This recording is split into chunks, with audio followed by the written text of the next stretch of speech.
Nunca abra sua janela durante a madrugada. Isso pode ter consequências terríveis. Eu sempre tive dentes super feios enquanto crescia, tipo terrivelmente ruins. Por causa disso e de algumas outras coisas, eu extraí meus dentes do siso bem tarde na vida. A maioria das pessoas passa pelo procedimento em algum momento do ensino médio, da faculdade ou, no máximo, no final da faculdade. Mas eu era diferente. Eu nem sequer me sentei para uma consulta até depois de me formar na faculdade. O processo foi incrivelmente doloroso e uma das coisas mais irritantes que já passei em toda a minha vida. Não vou te entediar com todos os detalhes sobre a minha recuperação, mas tem algo que você precisa saber. Por alguma razão, a dor que eu sentia era tão forte que eu não conseguia dormir a noite toda sem tomar analgésicos. Desenvolvi um sistema em que eu acordava a cada 3 horas para tomar outro comprimido, alternando entre os 2 medicamentos que me haviam sido prescritos. Nem preciso dizer que meu horário de sono era péssimo durante esse período. Meu corpo começou a se acostumar a ciclos de 3 horas de sono, seguidos por períodos de vigília, e foi difícil voltar ao normal mesmo depois que minha recuperação terminou. Essa foi, honestamente, a pior parte: o sono. Não era normal. Uma noite, tenho quase certeza de que foi durante a primeira semana de recuperação, acordei por volta das 4 da manhã para tomar meus remédios novamente. Por algum motivo, não consegui voltar a dormir depois, provavelmente porque o ar-condicionado tinha parado de funcionar e estava muito quente no meu quarto, muito mais quente do que o normal. Lembro-me de ficar me revirando na cama por uns 10 minutos antes de decidir que precisava fazer algo a respeito do calor. A única coisa que me ocorreu foi abrir a janela do meu quarto, o que fiz. Isso ajudou um pouco, mas eu ainda não conseguia dormir.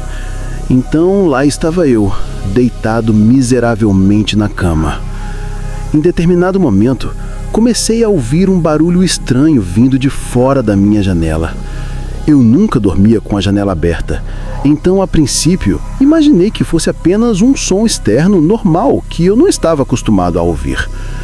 Mas quanto mais eu ouvia, mais tinha a sensação de que não era um som normal. Parecia quase um arranhado, como se algum tipo de animal estivesse arrastando as garras em algo. Essa é a melhor maneira de descrever.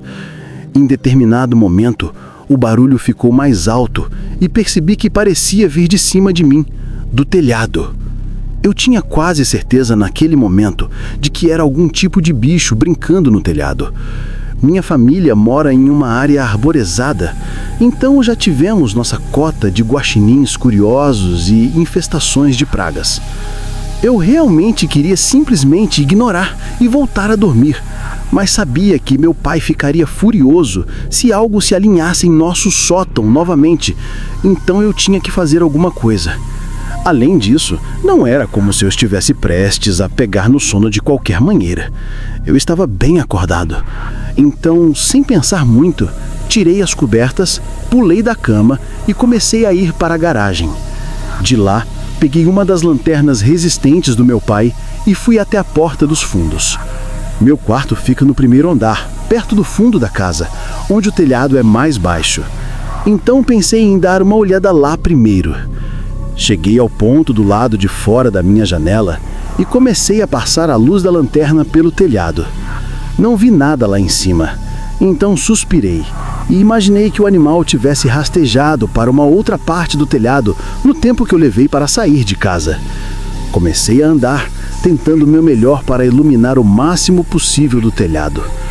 Tudo o que eu realmente precisava fazer era assustar o animal, que seria bem fácil se eu conseguisse encontrar o maldito. Eu estava examinando perto da frente da casa, onde o telhado é quase 2 vezes mais alto, quando vi algo se mover no canto do feixe de luz da minha lanterna.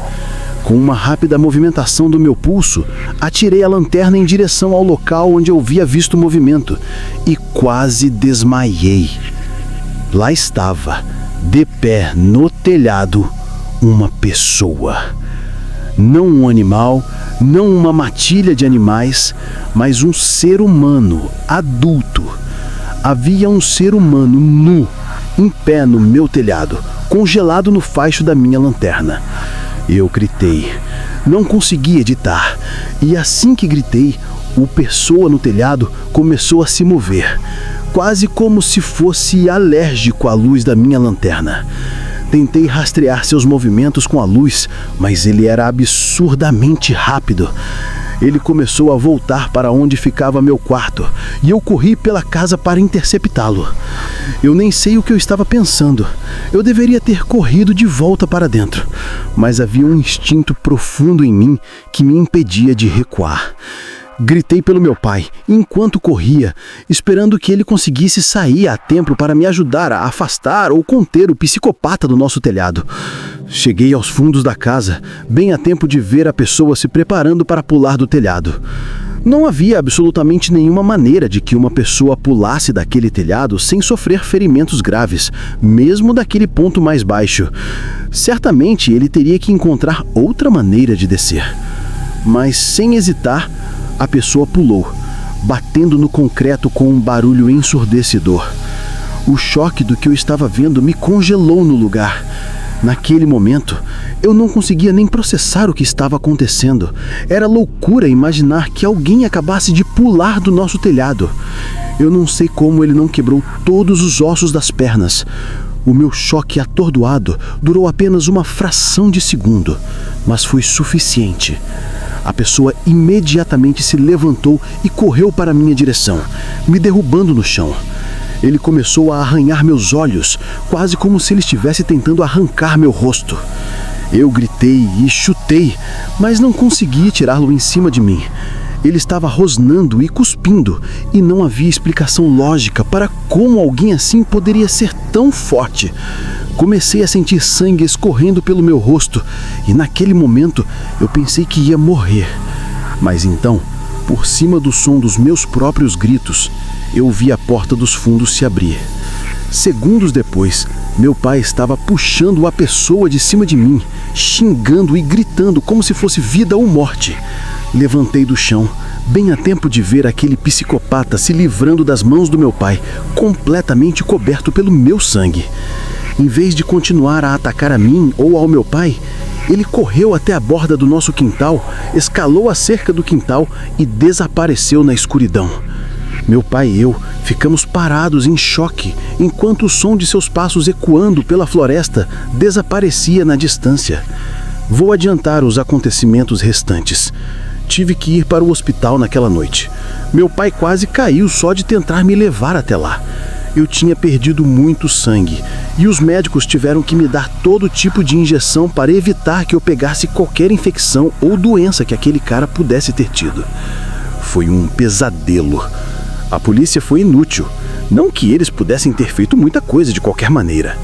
Eles disseram que vasculhar a floresta seria inviável, dada a vastidão dela. E insistiram que simples câmeras de segurança teriam impedido tudo. Meu pai descobriu depois que a pessoa no telhado estava tentando cavar nosso sótão como um animal faria. Ainda não tenho explicação para o que aconteceu naquela noite. Quem era aquele cara, de onde ele veio e como ele encontrou nossa casa são apenas algumas das milhares de perguntas sobre aquela noite que temo que nunca serão respondidas.